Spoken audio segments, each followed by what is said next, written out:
अब देखिए भगवान का विवाह हुआ तो उनके एक पुत्र हुए, नाम है प्रद्युम्न महाराज। भगवान कृष्ण के एक शत्रु संबरासुर, संबरासुर को जैसे ही पता चला कि कृष्ण का पुत्र हुआ है तो मैं कृष्ण को चैन से नहीं बैठने दूंगा। अरे कृष्ण को नहीं मार पाया तो क्या हुआ, उसके पुत्र को मार करके मैं उसको दुखी कर दूंगा। ये सोच करके संबरासुर रात्रि को आया है और देवी रुक्मणी जी के बगल से ही जो प्रद्युम्न महाराज सो रहे थे छोटे से, उसको उठा करके ले गए, आकाश मार्ग से उड़ गए। अब नीचे विकराल समुद्र और ऊपर संबरासुर उस बालक प्रद्युम्न को लेकर के उड़ रहा है। उसने सोचा अरे इतना विशाल समुद्र है, दूर दूर तक थल का नामो निशान नहीं है, क्यों ना आकाश से सीधे समुद्र में फेंक दूं इसको, डूब के मर जाएगा बालक। कृष्ण को तो इसका शव भी नहीं मिलेगा। अदुष्ट की बुद्धि, तुरंत फेंक दिए भगवान प्रद्युम्न जी को। लेकिन जाको राखे मोहना अजबार सकै न कोई, बालन बाका कर सके जो जग बैरी होई। ठीक उसी समय भगवान की दया से देखो, क्योंकि समय का चक्र परमात्मा के हाथ में है ना। एक बड़ी सी मछली समुद्र से ऊपर आई और मुंह खोल करके सांस लेने लगी। कुछ मछलियां क्रियाएं की, मुंह खोले हैं तो वही प्रद्युम्न जी महाराज सीधे उसके मुंह में घुस गए और एक खरोच भी नहीं लगी, सीधे पेट में चले गए। प्रद्युम्न जी महाराज 2 दिन के तो थे, अभी 2 दिन पहले भी गर्भ में थे और अभी भी गर्भ में सुरक्षित हो गए। क्या ऐसा बालक आपने कभी देखा कि जो 2 बार गर्भ में जावे? भागवत कथा में देखो जरा विचित्र बातें देखने को मिलती है। परीक्षित भी एक स्वयं आश्चर्य है कि जन्म बाद में लिया था, परमात्मा का दर्शन पहले किया, और उसका पुत्र भगवान कृष्ण का पुत्र, ये कैसा विचित्र है। अब मछली के पेट में है तो मातृगर्भ है, वो भी मां तो मां है, योनि कुछ भी हो, जन्म कुछ भी हो। भगवान कृष्ण बिना 2 बार जन्म लिए 2 माताओं का बेटा बन गए, एक देवकी मैया का और एक यशोदा जी का, और इसका पुत्र भी कोई कम थोड़ी ना जी। ये भी बिना 2 बार जन्म लिए 2 बार गर्भ में जा रहे, एक ही जन्म में 2 बार गर्भ का यात्रा कर दिया। वाजी कैसा पाप किए हो प्रभु।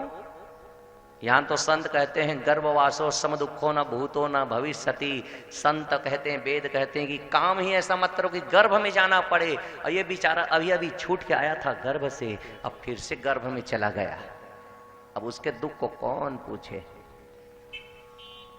आवश्यक नहीं कि भगवान का पुत्र है तो त्रास से छूट जाएगा, श्राप से छूट जाएगा, ऐसा नहीं है।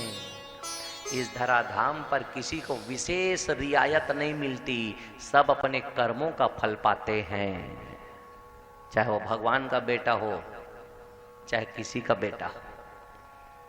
इसलिए किसी के आने और जाने पर दुख ना करना।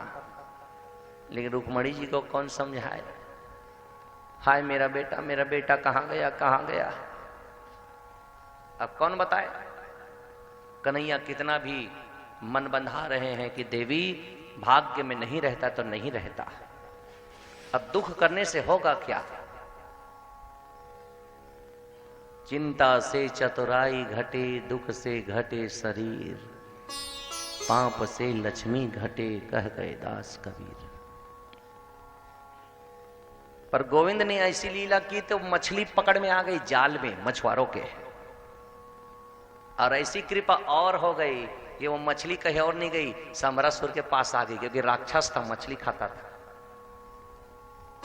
मछुआरों ने इनाम के लालच में बड़ी मछली पकड़ी है। महाराज की जय हो, महाराज की जय हो। हा, क्या हुआ? महाराज समरासुर, आपके लिए हम मछली लेकर आए हैं। अच्छा, लाओ लाओ दिखाओ, क्या वाला है, क्या वाला है? समरासुर कहने लगा, लाओ लाओ लाओ, देखे इतना बड़ा मछली। अच्छा, बढ़िया है, इसको इनाम दो सेनापति, इनाम दो, मछुआरों को इनाम दो। अपनी मृत्यु को खरीद रहा है लेकिन उसको पता नहीं है। बोलो राधे राधे। राधे राधे। तो समरासुर के महल में ही रहती है एक विद्यावती। बच्चों को नृत्य आदि सिखाने का काम करती है। योग विद्या आदि की वो जानकार है, विद्यावती। उसने उस बालक को देखा तो रसोई घर के बनाने वालों ने उस बालक को विद्यावती को सौंप दिया, लो अपने विद्यालय में इसका पालन पोषण करना। और छोटे बालक को लेकर के वो विद्यावती आ गई। तो नारद जी आए हैं विद्यावती के पास, और असल में वो विद्यावती नहीं है, वो है रति देवी, जो अपने पति कामदेव को खोजते आई है। क्योंकि भगवान शंकर ने अपनी क्रोधाग्नि से तीसरा नेत्र खोल करके उसके पति कामदेव को भस्म कर दिया था। ये वही रति देवी है जो समरासुर के महल में विद्यावती के नाम से रह रही है, आश्रय लेकर के। और जिस काम को भगवान को जल्दी करना होता है वहां नारद जी पहुंच जाते हैं। तो भगवान ने नारद जी को भेजा, नारायण नारायण देवी सुनो। आइए गुरु जी आइए। अब विद्यावती नारद जी को मानती है गुरु, क्योंकि वो जानती है कि देवर्षि है कि भगवान नारायण सुतः संभृणातमृतो गृहात। नारद जी ने याद दिलाया कि हे देवी, आप रति देवी हो, जानती हो ना? हाँ नारद जी जानती हूं, इसीलिए तो मैं अपने पति को खोजते आई हूं द्वापर युग में। तो हाँ बेटी, ये द्वापर युग में यही तुमको पति मिलेगा, तुम्हारा कामदेव। तुमको याद है वो घटना जब तुम और कामदेव गए थे भगवान शंकर की तपस्या भंग करने? तो रति देवी ने और जोर लगाया कि शंकर जी ने कहा क्या था। ये भगवान शंकर ने कहा था बेटी कि जब यदुवंश कृष्ण अवतारा, ये यदुवंश है और कृष्ण जी अवतार ले चुके हैं। और ये भी कहा था भगवान शंकर ने दया करके कि जो कर्पूर गौरम है, करुणा के अवतार भगवान ने कहा था कि कृष्ण तनय हो यही पति तोरा। हे बेटी, जो कृष्ण का पुत्र होगा वही तुम्हारा पति होगा, वही कामदेव पुनर्जन्म लेके आवेगा, नया शरीर लेके आवेगा। और हे बेटी, मेरा यह वचन अन्यथा नहीं जाएगा, होगा ही होगा वचन पूरा। वचन अन्यथा होई ना मोरा। हाँ नारद जी, यही तो मैं सोच करके द्वापर युग में आई हूं। अब कृष्ण जी के राज्य के आसपास ही रहती हूं और सूचना मिलती रहती है। तो पता नहीं कृष्ण का पुत्र कैसा होगा, कहाँ होगा, कब होगा। क्योंकि 1 साल पहले ही तो भगवान का विवाह हुआ है। बोले विवाह भी हुआ है और बालक भी हुआ है। बोले कहाँ है? ये तुम्हारी गोद में है, वही तो है। बोले हाँ यही है। हाँ अच्छा, तो ये तो छोटा है। तो छोटा है तो क्या हुआ, योग विद्या तुम जानती हो, कर दो बड़ा।